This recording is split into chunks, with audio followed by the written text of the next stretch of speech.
Zee 24 तास एक पाऊल पुढे। नैना पुजारी सामूहिक बलात्कार आणि खून प्रकरणातल्या आरोपींना लवकर शिक्षा सुनावली जावी या मागणीसाठी आयटी क्षेत्रातले काही तरुण पुण्यात उपोषणाला बसले आहेत।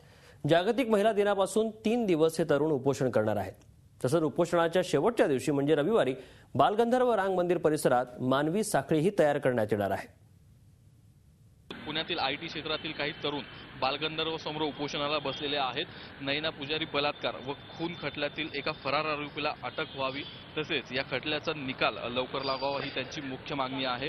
या मागणीसाठी त्यांनी आज या उपोषणासाठी आणि या मागणीसाठी त्यांनी आजच्या महिला दिनाचं निमित्त शोधलेलं आहे। आज त्यांचं जे उपोषण आहे ते आज सुरू झालेलं आहे आणि पुढील 3 दिवस हे उपोषण सुरू राहणार आहे।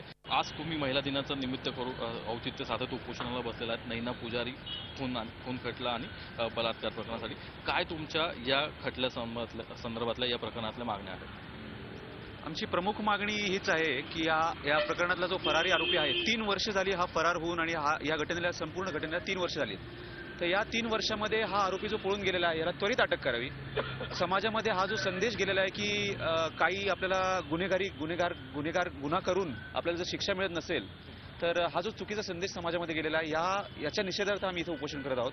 नैना पुजारी हे एक प्रातिनिधिक उदाहरण आहे। असे अनेक खटले प्रलंबित आहेत आणि सगळ्यांना न्याय मिळावा, लवकर निकाल लागावा, फरार आरोपींना अटक व्हावी आणि त्यांना कठोर शिक्षा व्हावी अशीच या आयटी क्षेत्रातल्या तरुणांची महिला दिनानिमित्त मागणी आहे। व्हिडिओ जर्नलिस्ट विकी कांबळेचा नितीन पाटोळे, झी 24 तास पुणे। झी 24 तास एक पाऊल पुढे।